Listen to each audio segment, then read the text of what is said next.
In this video, you're going to learn how to allocate your ability points if you start a new Blood and Wine playthrough. We're going to give you the best build with the 44 ability points that you're given. Subscribe to the Linus Wilson channel for tips and tricks for The Witcher 3. Started a Blood and Wine only character, so you can do this when you start the game. You get 44 ability points, 20,000 gold or Novigrad crowns, and you get the quests Envoys and Wine Boys, which will take you to from Velen. Pick up the notice board that'll take you from Velen to Toussaint, and then you can play Blood and Wine, or you can still start Evil Soft First Touches and in Novigrad, and then you get the Hearts of Stone expansion. Or you can ignore all of that and pick up other quests. But I want to talk about the character build for this. So if we look at, let's go to the character panel. You get 44 ability points to spend, and this is how I would optimally spend them. The only thing that I'm a little uneasy about is whether to use the blue or green greater mutagen, and the other is whether to use maybe a lesser red in the slot where I put vitality. But besides that, I'm pretty happy with this. I like slotting all reds to increase attack power, and then I'll show you the sword skills. So the sword alchemy build, I believe, is the strongest build in the game. So muscle memory, increase fast attack damage by 25%, adrenaline point gain by 5% when fully upgraded. And you really, in Witcher 3, you really want to fully upgrade stuff, because that is going to, because you have so limited slots, you don't want like a partially upgraded skill. You want to fully upgrade it. And then strength training, strong attack damage increased by 25%, adrenaline point gain 5%. And then crushing blows, increase strong attack critical hit damage by 10%, strong attack critical hit damage by 75%, adrenaline point gain plus 5%. And then on the fast attack side, precise blows increase chance of landing a fast attack critical hit by 10%, and fast attack critical hit damage by 75%, adrenaline point gain 5%. And then what you're really working toward is Whirl and Rend. Rend is also very good. People talk about how wonderful Whirl is, but Rend is also great, especially if you're going to enchant your swords with Severance. If you enchant one sword with Severance, then you get extended Whirl, extended Rend, and that is just totally OP. So you have to go to the Rune Rite for that. If you have a level 34 character, you're ready to go to the Rune Rite right away. You just need a 3-slotted sword to enchant. So we got Whirl, spinning attack that strikes all foes in the surrounding area. Maintaining the attack consumes stamina and adrenaline, consumes 50% less stamina and adrenaline point gain plus 5%. So maintaining the attack consumes stamina. So the weakness of Whirl is you run out of stamina. And then Rend deals additional damage in proportion to the stamina consumed, ignores enemy defense, and increases critical hit chance by 50%. Adrenaline points increase total damage by 33%. Adrenaline point gain 5%.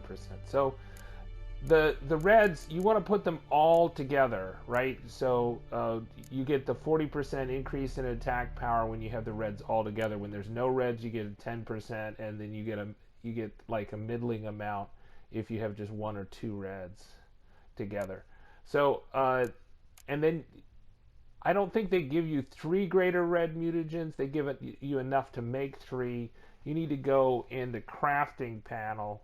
See the alchemy panel, and this inventory alchemy, and then you just press here to get a greater red.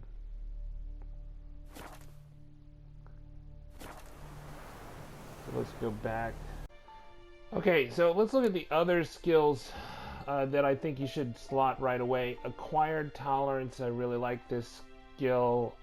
Every known level 1, 2, or 3 alchemy formula increases maximum toxicity by 1%, potion duration time 15%. And then the other one is height intolerance, increases potion overdose threshold from 75 to 100%, right? So acquired tolerance and height intolerance, your toxicity is going to translate into your attack power.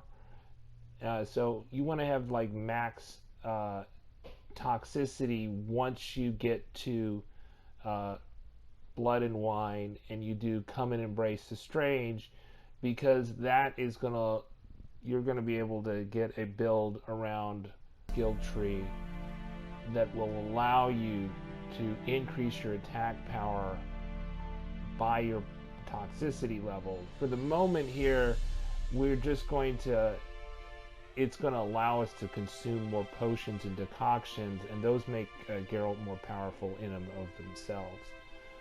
And then the strong, so, you know, the corollary to this is that you want to do Come and Embrace the Strange as soon as possible to get that extra skill tree so you can increase his attack power substantially. And then you've got strong back. It's just easier to have a larger inventory, so it increases his inventory by 60. You can also do that by equipping better saddles on his horse. And then the best saddle is going to be in Blood and Wine. You buy it in Beauclair, say from the Grandmaster Smith and Armorer Lafarge, and that will also increase your inventory capacity. Higher inventory capacity means more swords you can loot and more money you can make to pay for upgrades. And then Delusion, the Axii, I like to have level 2, but right now I don't have a lot of ability points. I'm going to have to hit Places of Power to get more ability points, but we've got quite a lot of ability points. We had 44 to start out with, and we just only had enough to get Delusion. When we get about, I think, 8 more or something like that, then we'll be able to get the level 2 alchemy skill, or signs skill. But the thing is, you have to get below on the trees, you have to have a certain number in branch. So I need 6 more in branch to actually get to the puppet level, is what I need.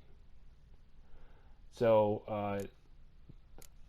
to do that, maybe I'll put money or put stuff in my, you know, far-reaching art or something like that to upgrade that, and then go for puppet, level 3 Axii, which you can target 2 people at once. It makes it more likely that your Axii signs will work, and that the Delusion target does not move towards Geralt while he's casting the Axii, increases the effectiveness in dialogue, reduces Axii casting time, failed Axii attempts to stagger the target. So you can also use Axii in an offensive mode. I haven't traditionally done that, but it's possible. And then the general skills, the other is metabolic control, so that's going to increase your toxicity by 30, right? So this is a good one to equip for the toxicity build. And then trick shot, I like trick shot. You get to shoot more bolts more quickly. This is helpful for water sequences where you can only use the crossbow and you kill the drowners faster if you can shoot them faster. Okay, so that's my basic build for a brand new character. And so this guy's got pretty crappy equipment, but he's got a decent build, and hopefully he'll do okay. I'm Linus Wilson. Subscribe to the channel. We do tips and tricks for The Witcher 3.